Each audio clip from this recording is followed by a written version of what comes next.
Introducción al Libro de Santiago. El Libro de Santiago es una carta breve pero profunda que aborda temas prácticos y éticos en la vida cristiana. Tradicionalmente atribuida a Santiago, el hermano medio de Jesucristo, esta epístola fue escrita entre los años 45 y 62 después de Cristo, probablemente antes del Concilio de Jerusalén, en el año 50 después de Cristo. Santiago, aunque no fue uno de los 12 apóstoles originales, desempeñó un papel crucial en la iglesia primitiva, especialmente en Jerusalén, donde se le reconoció como líder respetado junto con Pedro y Juan, Gálatas 2:9. Su posición en la iglesia y su relación familiar con Jesús le daban una autoridad moral significativa, lo cual se refleja en la firmeza y el tono pastoral de su carta. La audiencia principal de Santiago parece haber sido un grupo de creyentes judíos cristianos dispersos por diversas regiones, probablemente como resultado de la persecución mencionada en Hechos 8:1-4. Estos creyentes, aunque identificados con la fe en Cristo, enfrentaban desafíos espirituales, sociales y éticos en medio de su contexto cultural.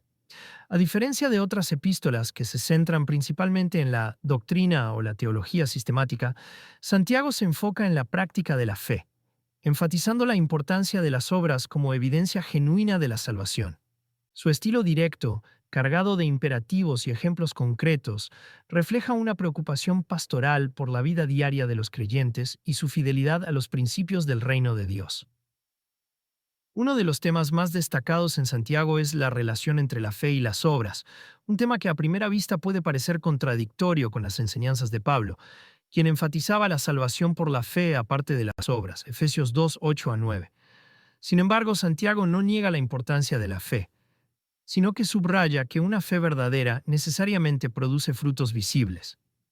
Esta perspectiva complementa la enseñanza apostólica, ya que ambos enfoques buscan definir una fe auténtica. Pablo se opone a la idea de que las obras puedan ganar la salvación, mientras que Santiago se opone a una fe vacía que no se traduce en acciones concretas. Este énfasis en la vida ética y la responsabilidad personal es un sello distintivo del mensaje de Santiago. Además de la relación entre fe y obras, Santiago aborda temas como la sabiduría, la humildad, la paciencia en la aflicción, el control de la lengua, la justicia social y la crítica a la riqueza mal adquirida. Su enfoque práctico y su estilo directo han llevado a algunos a considerar su carta como una especie de Evangelio según Santiago, un texto que, aunque no se centra en la persona de Cristo, sí refleja profundamente su enseñanza ética. A través de sus palabras, Santiago busca formar una comunidad de fe que no solo profese creer en Cristo, sino que también viva de acuerdo con sus enseñanzas, demostrando la autenticidad de su salvación mediante una vida transformada. La importancia de los ensueños y la paciencia en la vida cristiana. Desde el inicio de su carta, Santiago aborda un tema fundamental en la vida cristiana: cómo enfrentar los ensueños con una actitud de paciencia y confianza en Dios. En Santiago 1:2-4, el autor escribe: Hermanos míos, tened por sumo gozo cuando os halléis en diversas pruebas, sabiendo que la prueba de vuestra fe produce paciencia. Mas tenga la paciencia su obra completa, para que seáis perfectos y completos, sin que os falte nada. Esta instrucción no solo establece el tono práctico y pastoral de la carta, sino que también introduce uno de sus temas centrales: la relación entre la fe y la perseverancia en medio del sufrimiento. Santiago no presenta los ensueños como algo negativo en sí mismos, sino como oportunidades para fortalecer la fe. Al referirse a las diversas pruebas, está reconociendo que los creyentes enfrentan dificultades de diferentes tipos: persecución, pobreza, tentaciones, conflictos internos en la iglesia y otros desafíos espirituales y materiales. Sin embargo, en lugar de ver estos ensueños como obstáculos que debilitan la fe, Santiago los presenta como herramientas que Dios utiliza para desarrollar la paciencia y madurar espiritualmente. La palabra griega utilizada para pruebas, pirasmos, puede tener un doble sentido. Puede referirse tanto a tentaciones que buscan llevar a pecar como a pruebas genuinas que refuerzan la fidelidad. En este contexto, Santiago parece estar enfocándose en las pruebas que fortalecen la fe, no en aquellas que buscan corromperla. El concepto de paciencia, utomoní, en Santiago no se limita a una simple tolerancia pasiva ante el sufrimiento, sino que implica una resistencia activa, una determinación firme para mantener la fe en medio de la adversidad. Santiago no está sugiriendo que los creyentes deban resignarse al dolor sin cuestionamiento, sino que deben verlo como parte del proceso de formación espiritual. La paciencia, según Santiago, no es solo una virtud pasiva, sino una actitud que requiere esfuerzo consciente y dependencia constante de Dios. Cuando los creyentes perseveran en medio de las pruebas, demuestran que su fe no es superficial, sino que está arraigada en una confianza profunda en la providencia divina. Este enfoque se conecta directamente con la idea de madurez espiritual. Santiago escribe que la paciencia debe tener su obra completa, para que seáis perfectos y completos, sin que os falte nada. Santiago 1:4. La palabra perfectos, teli, no implica perfección absoluta en el sentido moral, sino integridad, madurez y plenitud en la fe. En otras palabras, Santiago está diciendo que la paciencia desarrollada a través de las pruebas lleva a los creyentes a un estado de madurez espiritual donde su fe no depende de circunstancias externas favorables, sino que se mantiene firme incluso en medio de la adversidad. Esta madurez no solo beneficia al individuo, sino que también fortalece a toda la comunidad cristiana, ya que los creyentes que perseveran en la fe inspiran a otros a hacer lo mismo. Además de enfatizar la importancia de la paciencia en medio de los ensueños, Santiago conecta a este tema con la necesidad de buscar la sabiduría de Dios.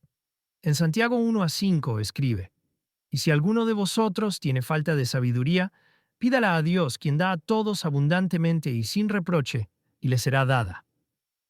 Esta conexión es crucial, ya que muestra que la verdadera sabiduría para enfrentar las pruebas no proviene de la experiencia humana o la inteligencia natural, sino de la dependencia de Dios.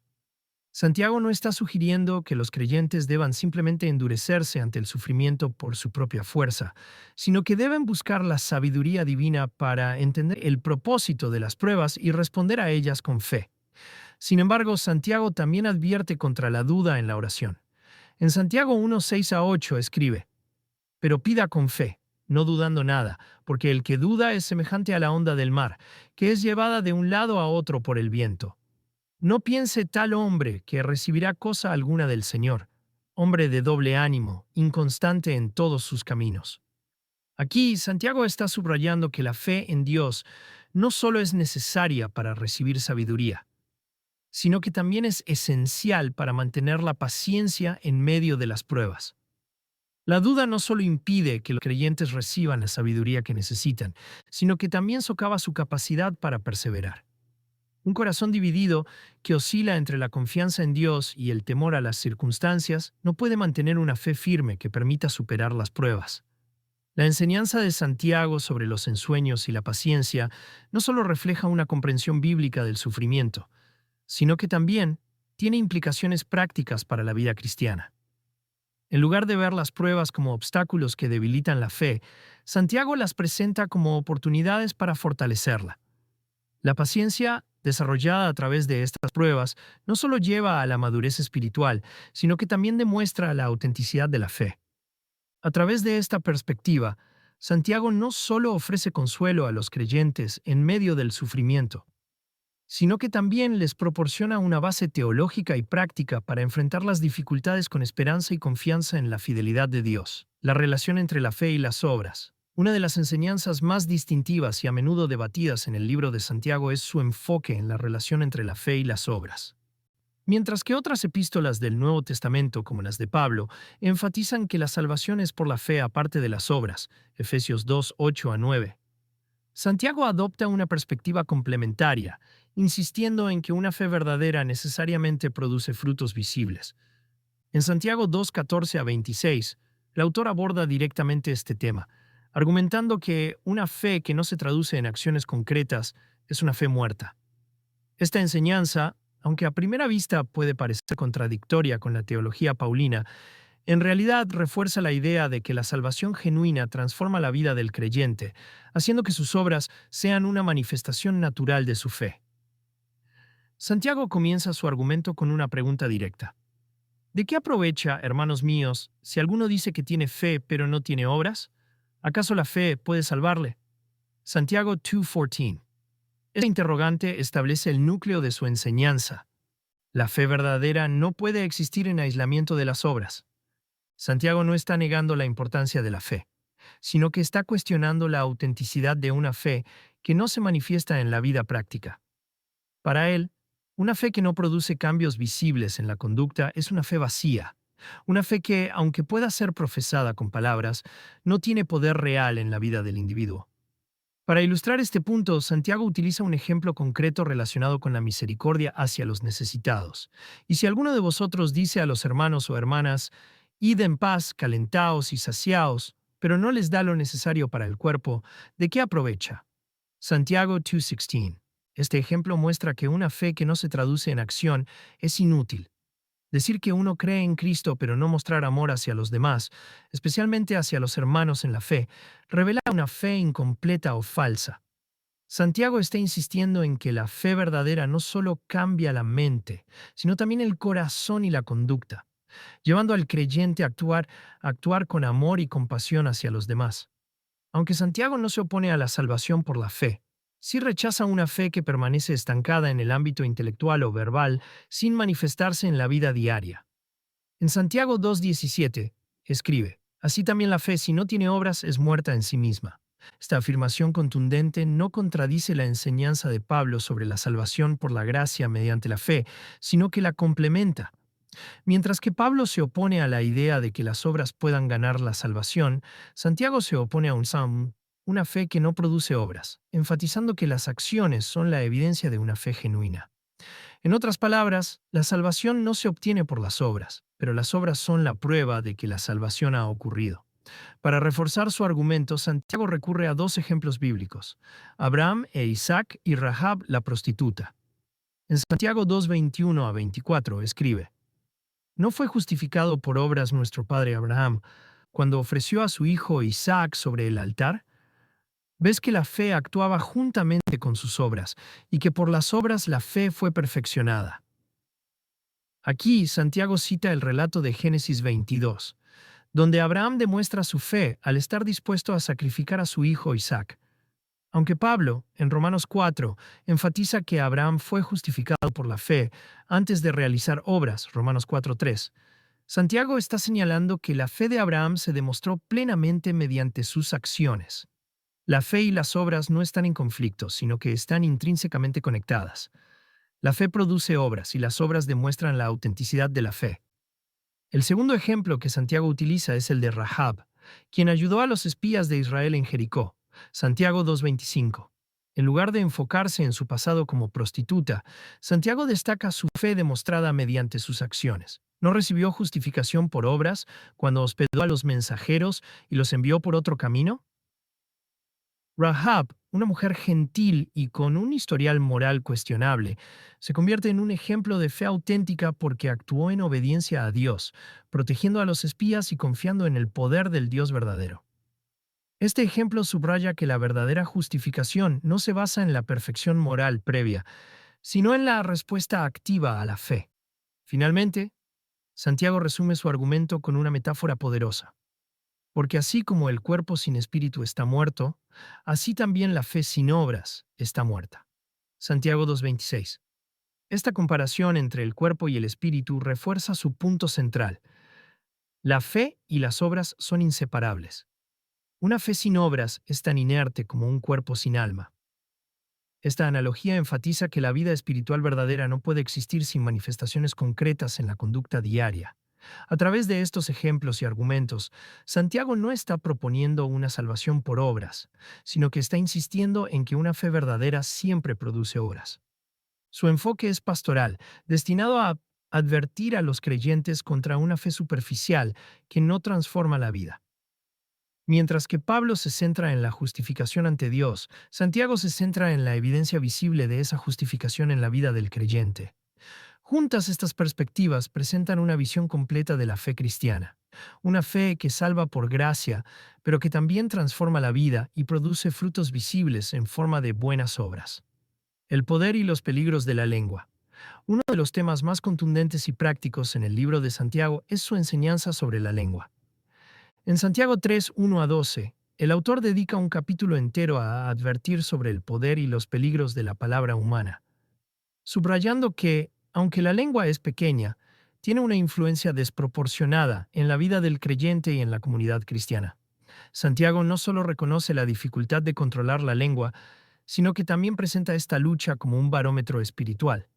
Si una persona no puede dominar su lengua, difícilmente podrá afirmar que tiene dominio sobre su cuerpo completo. Santiago 3:2. Esta enseñanza refleja una preocupación pastoral profunda, ya que Santiago entiende que el uso de la lengua es una manifestación directa de la condición interior del corazón. Santiago comienza su reflexión con una advertencia dirigida a aquellos que desean enseñar. No muchos de vosotros lleguéis a ser maestros, hermanos míos, sabiendo que recibiremos juicio más severo. Santiago 3:1. Esta instrucción no solo se dirige a los líderes religiosos, sino también a cualquier creyente que asuma la responsabilidad de enseñar y guiar espiritualmente a otros. La razón detrás de esta advertencia es clara. Los maestros, por la naturaleza de su ministerio, son responsables de las palabras que pronuncian, y su lengua tiene un impacto multiplicado en la vida de la comunidad cristiana. Santiago enfatiza que quienes enseñan tienen una responsabilidad mayor, ya que sus palabras pueden edificar o destruir, iluminar o engañar, bendecir o maldecir. Para ilustrar la dificultad de controlar la lengua, Santiago utiliza una serie de metáforas poderosas. Primero compara la lengua con un caballo que se dirige mediante un freno. Mirad también las bridas, que ponemos en la boca de los caballos para que nos obedezcan, y con ellas dirigimos todo su cuerpo. Santiago 3:3. Esta imagen sugiere que, aunque la lengua es pequeña, su control tiene un impacto desproporcionado en la dirección de toda la persona. Así como un pequeño freno puede guiar a un animal grande, la lengua, aunque diminuta, tiene el poder de dirigir todo el curso de la vida. Otra metáfora que Santiago emplea es la del timón de un barco. Asimismo, el timón, aunque es pequeño y está en la popa, con un ligero movimiento gobierna la nave entera, por muy grande que sea y aunque la empujen vientos fuertes. Santiago 3:4. Este ejemplo refuerza la idea de que, aunque la lengua es pequeña, su influencia es enorme. Un barco puede ser impulsado por vientos poderosos, pero su rumbo está determinado por un pequeño timón. De manera similar, la lengua, aunque pequeña, puede alterar el rumbo espiritual de una persona y de toda una comunidad. Pero Santiago no se detiene ahí. En un giro más dramático, compara la lengua con un fuego. La lengua también es fuego, un mundo de iniquidad. La lengua está puesta entre nuestros miembros y contamina todo el cuerpo, e inflama la rueda del mundo y ella misma es inflamada por el infierno. Santiago 3:6. Esta metáfora es particularmente intensa, ya que el fuego representa tanto el poder como el peligro. Santiago sugiere que la lengua no solo tiene el potencial de influir en la vida de una persona, sino que también puede ser una fuente de contaminación moral y espiritual. La lengua, según Santiago, puede inflamar la rueda de la existencia humana, produciendo consecuencias devastadoras tanto en el individuo como en la sociedad. Además, Santiago afirma que la lengua es inflamada por el infierno, lo que sugiere que su poder destructivo no solo proviene de la naturaleza humana caída, sino que también puede estar conectado con influencias espirituales malignas. Después de describir el peligro de la lengua, Santiago aborda su hipocresía. Con la lengua bendecimos a Dios y Padre, y con ella maldecimos a los hombres, hechos a la semejanza de Dios. De una misma boca procede bendición y maldición. Hermanos, no debe ser así. Santiago 3:9-10. Esta contradicción es el corazón de la enseñanza de Santiago sobre la lengua. Una persona que profesa ser seguidora de Cristo no puede usar la misma lengua para alabar a Dios y para herir a otros. Santiago subraya que los seres humanos están hechos a la imagen de Dios, lo que significa que maldecir a una persona es, en cierto sentido, maldecir a Dios mismo. Esta conexión entre la reverencia hacia Dios y el respeto hacia los demás es fundamental en la ética cristiana. Para enfatizar la imposibilidad de reconciliar estas contradicciones, Santiago recurre a dos ejemplos de la naturaleza. ¿Acaso puede la fuente echar del mismo ojo agua dulce y amarga?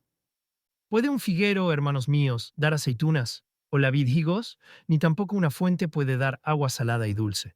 Santiago 3:11-12. Estas preguntas retóricas refuerzan su argumento de que una lengua dividida, que ora bendice y ora maldice, es una contradicción que no puede coexistir en una vida verdaderamente cristiana. Santiago está diciendo que una fe auténtica no puede producir tanto bendición como maldición. Una lengua controlada por el Espíritu Santo no puede hablar con hipocresía. En conjunto, la enseñanza de Santiago sobre la lengua no solo aborda un tema práctico, sino que también toca el núcleo de la vida espiritual. La lengua, aunque pequeña, revela el estado del corazón y tiene un impacto profundo en la comunidad cristiana. Santiago no solo reconoce la dificultad de controlarla, sino que también insiste en que es una responsabilidad espiritual esencial. La lengua puede ser una herramienta de bendición y edificación, pero también puede ser una fuente de destrucción y división.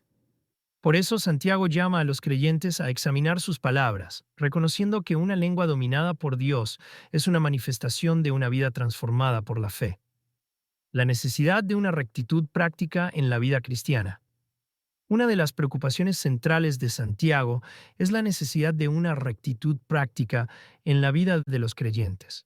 A lo largo de su carta, Santiago enfatiza que la fe verdadera no puede quedarse en meras palabras o profesiones de creencia, sino que debe manifestarse en acciones concretas. En Santiago 1:22 escribe: Sed hacedores de la palabra, y no tan solo oidores, engañándoos a vosotros mismos. Esta instrucción no solo es una exhortación ética, sino también una advertencia contra una fe superficial que no transforma la vida. Santiago entiende que escuchar la palabra de Dios es importante, pero que sin la obediencia correspondiente la fe queda incompleta. Esta idea se conecta directamente con uno de los temas centrales de la carta: la relación entre la fe y las obras. La necesidad de una rectitud práctica se refleja en varias áreas de la vida cristiana, especialmente en cómo los creyentes tratan a los demás. En Santiago 1:27, el autor define la religión pura y sin mancha ante Dios como visitar a los huérfanos y a las viudas en sus aflicciones y guardarse sin mancha del mundo. Esta definición contrasta con las prácticas religiosas externas que a menudo dominaban el pensamiento judío y posteriormente también influían en algunas comunidades cristianas.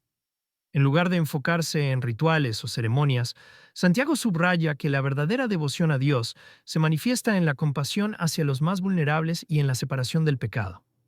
Esta visión de la rectitud práctica no solo refleja las enseñanzas éticas de Jesucristo, sino que también establece un estándar claro para evaluar la autenticidad de la fe. Una de las formas en que Santiago ilustra la necesidad de una rectitud práctica es a través de su crítica a la hipocresía religiosa. En Santiago 1:26 escribe: Si alguno piensa ser religioso entre vosotros y no refrena su lengua, sino que engaña su corazón, la religión de tal es vana. Esta afirmación conecta directamente la idea de religión verdadera con el dominio de la lengua, un tema que Santiago desarrollará más adelante en su carta. Aquí, Santiago está insistiendo en que una fe que no se traduce en autocontrol, especialmente en el uso de la palabra, es una fe vacía. La rectitud práctica, por tanto, no solo implica buenas obras en general, sino también una disciplina personal que refleje la transformación interna producida por la fe. Otro aspecto importante de la rectitud práctica que Santiago aborda es la necesidad de evitar la parcialidad o favoritismo en la comunidad cristiana. En Santiago 2:17, el autor critica duramente a aquellos que tratan con más respeto a los ricos que a los pobres, señalando que esta actitud contradice el mensaje del Evangelio. Santiago argumenta que Dios ha elegido a los pobres para ser ricos en fe y herederos del reino. Santiago 2:5. Y que favorecer a los ricos sobre los pobres es una forma de juzgar con criterios humanos en lugar de con los valores del reino de Dios. Esta enseñanza es una llamada a la rectitud social, subrayando que la verdadera fe no solo transforma la vida individual, sino también las relaciones dentro de la comunidad cristiana. Además de criticar la parcialidad, Santiago también confronta la idea de una fe que no produce obras concretas. En Santiago 2:15-16 escribe: Si un hermano o una hermana están desnudos y tienen necesidad del sustento cotidiano, y alguno de vosotros les dice: Id en paz, calentaos y saciaos, pero no les da lo necesario para el cuerpo, ¿de qué aprovecha? Este ejemplo práctico muestra que la fe verdadera no puede limitarse a palabras de consuelo o promesas vacías, sino que debe traducirse en acción tangible. La rectitud práctica, según Santiago, implica responder a las necesidades reales de los demás, especialmente de aquellos que están en situación de vulnerabilidad. A través de estas enseñanzas, Santiago no solo está redefiniendo qué significa ser un seguidor de Cristo, sino que también está estableciendo un estándar ético que refleja la justicia y el amor de Dios. La rectitud práctica, para Santiago, no es opcional ni secundaria. Es una manifestación esencial de la fe auténtica. En un mundo donde a menudo se confunde la religión con rituales externos o con una moralidad superficial, Santiago llama a los creyentes a una vida de obediencia práctica, compasión activa y justicia social, recordándoles que la verdadera fe siempre produce frutos visibles. La crítica a la riqueza y la importancia de la humildad. En el libro de Santiago, uno de los temas más contundentes es la crítica a la riqueza mal adquirida y la exhortación a la humildad espiritual. Santiago no se opone a la riqueza en sí misma, sino al uso injusto de los recursos y a la actitud orgullosa que a menudo acompaña a la prosperidad material. En Santiago 5:1-6, el autor dirige una de las denuncias más fuertes del Nuevo Testamento contra los ricos opresores, describiendo cómo su acumulación de bienes se logra a expensas de los pobres y vulnerables. Ay vosotros los ricos, llorad y aullad sobre las miserias que vendrán sobre vosotros. Vuestras riquezas están corrompidas, y vuestras ropas están comidas de polilla. Vuestra plata y vuestro oro se han enmohecido, y su moho será para testimonio contra vosotros, y devorará vuestras carnes como fuego. Habéis atesorado riquezas en los últimos días. Santiago 5:1-3. Esta advertencia no solo condena la acumulación de riquezas sin propósito espiritual, sino que también subraya que el exceso material, cuando se obtiene de manera injusta, será un testimonio condenatorio en el juicio final. Santiago denuncia específicamente a los ricos que han explotado a los trabajadores, afirmando que he aquí el jornal de los obreros que cegaron vuestros campos, que por vosotros ha sido retenido con engaño, clama.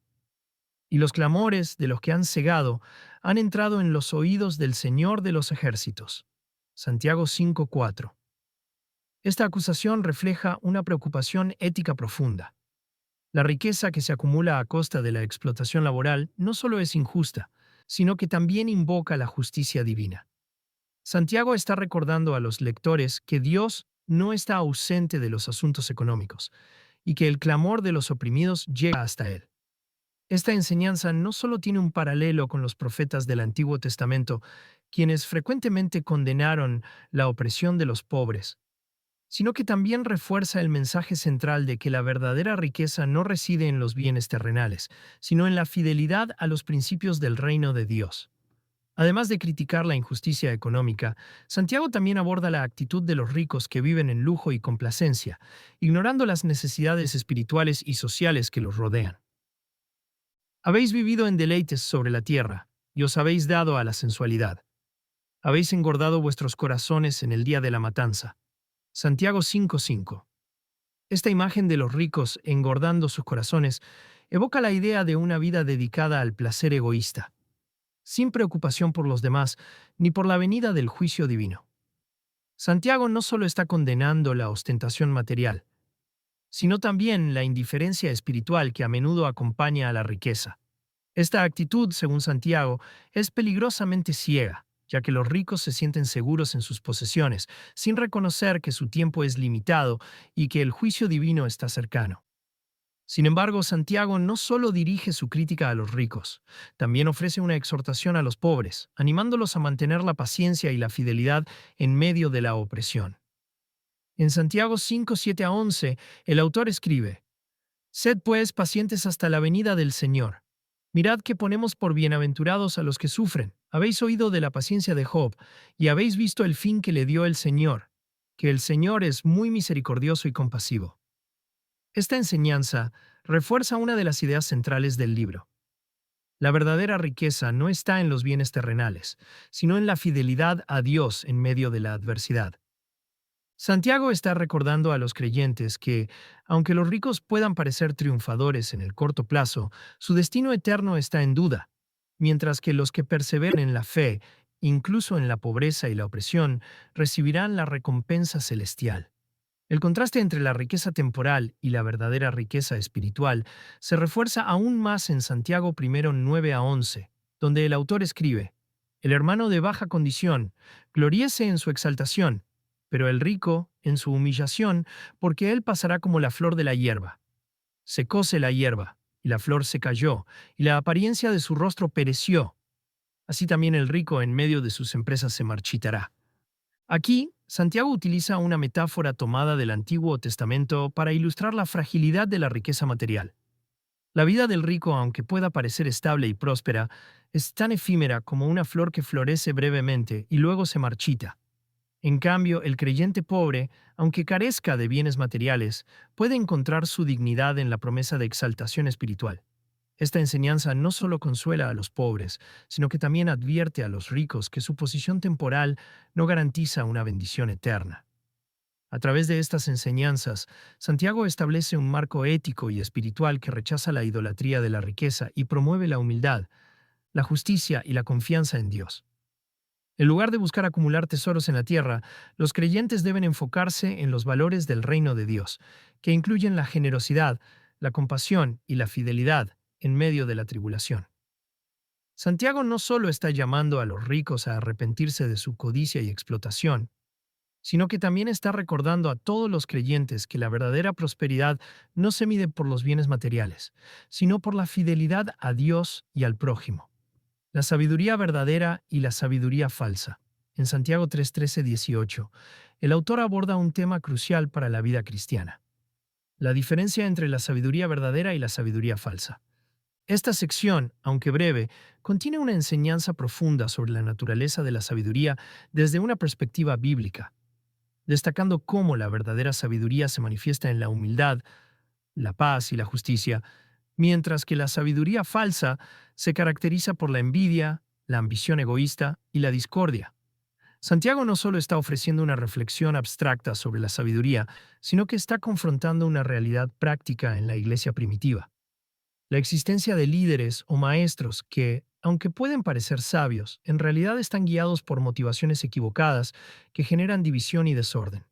Santiago comienza su enseñanza con una pregunta retórica dirigida a los creyentes que desean enseñar: ¿alguno de vosotros es sabio y entendido?